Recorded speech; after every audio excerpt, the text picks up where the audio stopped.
Rahul, good morning. Thanks for joining in. I remember our conversation when we nudged that circa 25,000 mark. You were a bit skittish then. The markets have come off a little bit for reasons which may have been different from your reasons. Be that as it may, we are 4% lower and we may see a bit of a bounce today because the global markets are doing okay. What is your house's central message to clients this morning for Indian markets? Good morning, Neeraj. Thank you for having me on the show. So I think, Neeraj, if there's one thing that the markets have taught us over the last months is that every time you get such a large dip, and the two most recent ones being the union budget and the central election results, they're being very easily bought into. And, it just goes back to the same conversation that we keep having in terms of the liquidity that's there in the market of, about 1.5, 2 lakh crores of cash on the sidelines. And the kind of pressure that fund managers are in, given their CTCs are locked into their own funds, that, if you get a dip like the kind that you got yesterday or on the 4th of June on the budget, you don't want to wait for it to go much lower. And therefore, you see a lot of follow-up buying that's coming in through the next day. I still think this is just a minor blip. I still don't think valuations have aligned themselves to what the earnings potential or the earnings outlook of India is. I think, the earnings outlook is not that strong, basis what we've seen in the ongoing earnings season as well, which is the first quarter of the fiscal. Ideally, it would have been nice if we could have had a 10-15% healthy correction and you would have stocks that were down about 25, 30, 35%.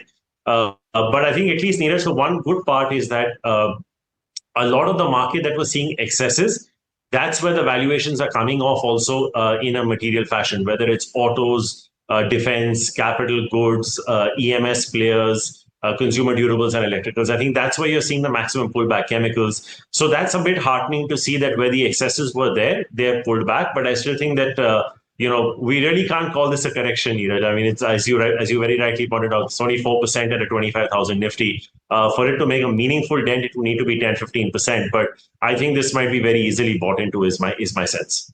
Rahul, does that mean if you're an investor who's been sitting on some dry powder or cash, now may not be the best time to add incrementally to the markets, or would you start adding incrementally at these levels?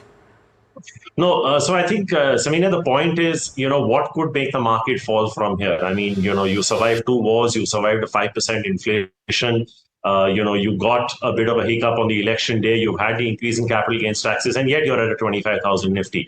Now, obviously, what we saw yesterday is not the end of the phenomena as we know it, because I think if you get into a situation where the US cuts rates, you will continue to see this carry trade unwinding. But the point is, where does India figure in all this? The point here is if India manages to hold on to its interest rates, it may actually become a positive beneficiary of this carry trade unwinding that's taking place between the US and Japan. And that could actually cause foreign flows to still come in. So like I was telling Neeraj, I don't think that there is a material case for a downside, even on this news flow. Even if you fall another 2, 3, 4% from here, it's not a bad time to start deploying incremental capital.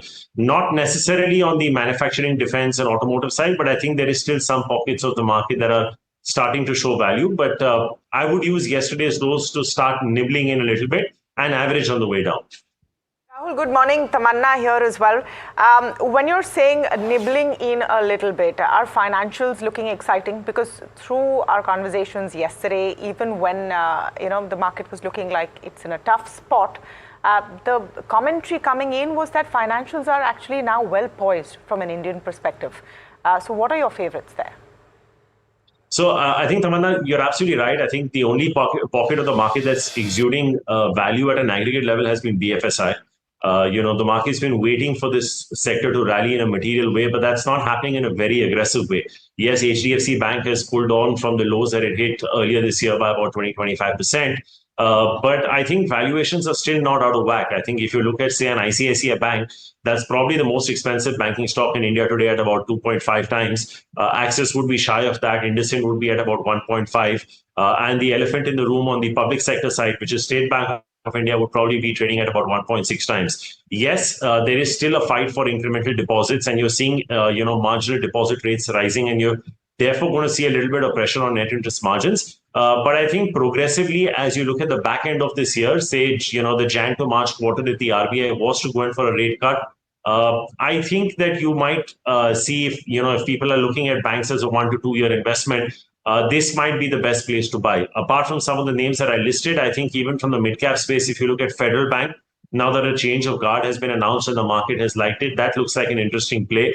And let's not forget, the first order that the Prime Minister signed after resuming office for the third time was a housing order. So I think housing finance companies could also be interesting. We like names like Aavas and Home First Finance. And lastly, I think insurance, again, a pocket of the market that really hasn't done too much. ICICI Pru Life, in terms of stock price performance, has been one of the best results this quarter. Obviously, buoyed by ULIPs across the board, but I think what they're trying to do on the protection side of the business, there is some value there. So, I mean, these are some stocks in the overall BFSI space that we like, but it is clearly, without a second thought, the most overweight sector at our broking house at this point.